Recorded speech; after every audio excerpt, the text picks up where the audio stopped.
তার মানে আমাদের বাংলাদেশটা একটা পরীক্ষা কেন্দ্র হয়ে গেছে, গিনিপিগের মতন হয়ে গেছে।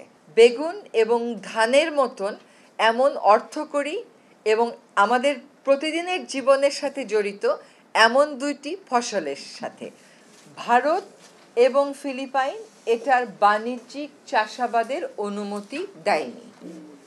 বাংলাদেশ বাণিজ্যিক চাষাবাদের অনুমতি দিয়ে দিয়েছে 2013 সালে।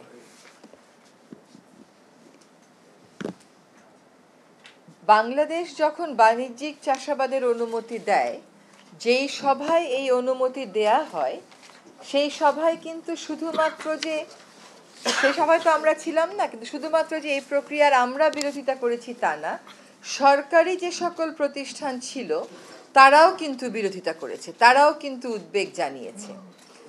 ভারত এবং ফিলিপিন্সের নিরাপত্তা সংক্রান্ত যেই প্রতিবেদন ছিল, সেই প্রতিবেদনে ভারত এবং ফিলিপিন্স বলেছে যে যথেষ্ট পরিমাণ পরীক্ষা নিরীক্ষা হয়নি, আমরা অনুমতি দেব না। এবং ভারত বলেছে যে এই সমস্ত শস্য অনুমতি দিলে কোম্পানির বেশি লাভ হয়, দেশের কৃষকের বা দেশের খুব একটা লাভ হয় না, ফলে আমরা অনুমতি দিব না। ভারত এবং ফিলিপিন্স বলছে যে যথেষ্ট পরিমাণ নিরাপত্তা সংক্রান্ত গবেষণা হয়নি। সেই প্রতিবেদনগুলোর শুধুমাত্র সারাংশের ভিত্তিতে বাংলাদেশ অনুমতি দিয়ে দিয়েছে। এখন বাংলাদেশে তোড়জোড় চলছে যে গোল্ডেন রাইসের, জেনেটিক্যালি মডিফাইড গোল্ডেন রাইসের অনুমোদন দিতে হবে। তার মানে আমাদের বাংলাদেশটা একটা পরীক্ষা কেন্দ্র হয়ে গেছে, গিনিপিগের মতন হয়ে গেছে। এবং তারা যুক্তি দেখাচ্ছে যে ফিলিপিন্স অনুমতি দিয়েছে, কিন্তু ফিলিপিন্সের অনুমতি তো তার আদালত বাতিল করে দিয়েছে। এখন তাহলে বাংলাদেশ কোন যুক্তিতে দেবে? এবং ধানের মতন একটি শস্য, এটির যদি কোনো রকম বিরূপ প্রতিক্রিয়া হয় পরিবেশে এবং প্রকৃতিতে, সেটা সামলানোর ক্ষমতা সরকারের আছে কিনা, সেটা সামলানোর প্রস্তুতি সরকারের আছে কিনা, এবং সরকার কৃষক পর্যায়ে এটা জানিয়েছে কিনা।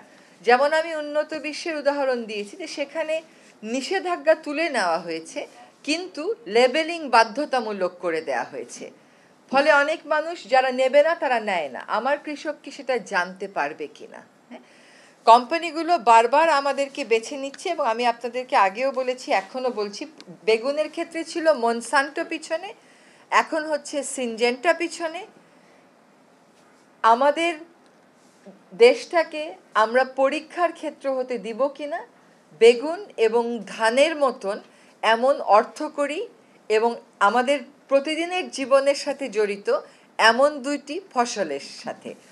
অন্য কোনো একটি বিলাসবহুল পণ্য যদি হতো যেটা কিছু মানুষ খায় এবং তারা লেবেলিং পড়তে পারে, বুঝতে পারে, তাহলে হয়তো বিতর্কটা অন্য জায়গায় হতো। কিন্তু এটা হচ্ছে ধান এবং বেগুন, যেখানে পৃথিবীতে আর কোথাও অনুমতি পায়নি, সেখানে আমার দেশে কেমন করে অনুমতি পেয়ে গেল, এবং সেটার পরিবেশগত প্রভাব আর স্বাস্থ্যগত প্রভাব কে নিরূপণ করছে? এটা কোম্পানি নিরূপণ করলে তো হবে না, অনুমোদন দানকারী সংস্থা অনুমোদন করলে তো হবে না, এটা নিরপেক্ষ পরীক্ষার তো প্রয়োজন রয়েছে।